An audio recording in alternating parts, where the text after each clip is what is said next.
Israel has declared war in Gaza with more strikes overnight. The Palestinian president is asking the United Nations to intervene while Hamas militants are threatening to kill hostages taken from Israel.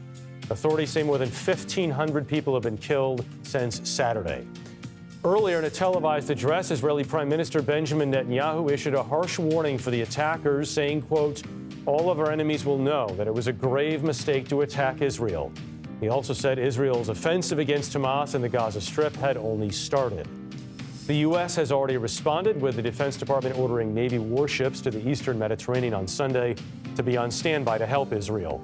At least 11 American citizens were killed. An unknown number are still missing. For more on this, we're going to bring in Lieutenant Colonel Jonathan Conricus. He is the international spokesperson for the Israeli Defense Forces. Lieutenant Colonel, thank you for your time tonight. I want to start. Thank you for having me. I want to start here with the question the world is asking: why did Hamas pick now? Many questions are asked. Why did it pick now? And perhaps more important, why did it choose to perform such an atrocious attack and to kill and execute so many civilians? We are talking about a death toll in Israel that is unprecedented in Israeli history. More than 900 Israelis have been killed and 2,500 have been wounded. The majority are civilians. There's military personnel as well, but the overwhelming majority are civilians. So I think the more important question is, why would they do such a thing? I think that now they are perhaps slowly beginning to understand that they have unleashed really the floodgates of hell on Gaza as a result of their barbaric attack on Israel. I don't know if you and the viewers have seen the video footage on social media of young women, Israeli women, being paraded in Gaza as they are being manhandled by Hamas terrorists. I don't know if you have seen footage of 260 bodies of Israeli civilians who were massacred at a music festival close to the Gaza Strip, which was a deliberate target of Hamas. So there are many questions to be asked and to be answered. For now, what we are focusing on is closing down the border and making sure that no other Hamas terrorists are getting in, and that we continue to strike Hamas's military infrastructure in the Gaza Strip. I have seen the video, and some of it at least, and it's horrifying. Do you have an updated number, Lieutenant Colonel, on how many people you think are being held hostage right now?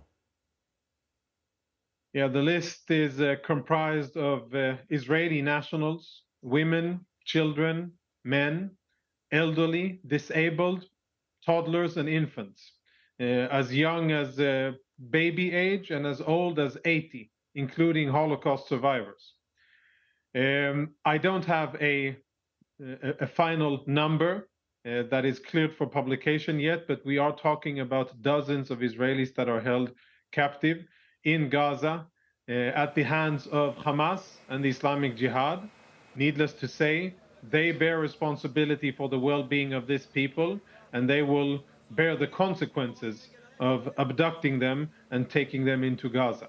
Lieutenant Colonel, as vaunted as the IDF is, how did this get missed? Yes. I've spoken to Israeli civilians, and I've seen outpours of grief, anger, and frustration in Israeli society, in the media, and social media. People asking that and many more difficult questions. The IDF, the entire defense establishment, the police, and of course the Israeli government will have to do some very, very serious after-action reviews and soul-searching as to how this happened, how we were not able to mitigate it, and why they were able to kill or massacre so many Israeli civilians, and many more questions. And it will take, I think, years for the IDF to rectify the situation here with regards to the Israeli society. As you know, Israeli society is, or the Israeli military is a people's military. It's a conscript military.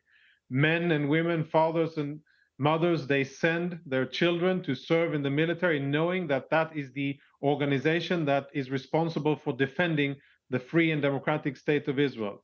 There must be trust. So these are very difficult and pertinent questions. They will be asked and answered once the fighting is over and once the IDF has completed its tasks as they have been delegated by the government. And a time will come for that, and there will be a very rigorous process. Benjamin Netanyahu said earlier today in his televised address that the offensive operations would begin soon. That leads me to believe, as many have speculated, that a ground invasion is inevitable. Is that the case? Well, I wouldn't want to advertise exactly what and when we're going to do.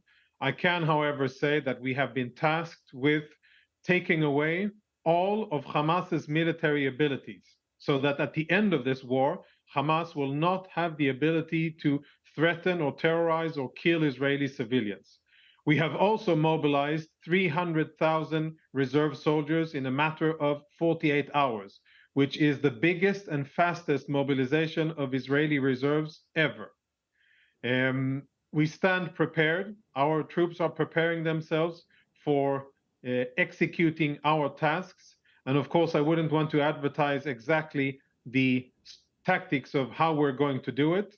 But I think that anybody who has been following events in our area of the world, following the heinous attacks of Hamas at our civilians, can probably assess what's going to happen in the future. But I want to say that we are very mindful of the fact that the initiative for this attack was with Hamas.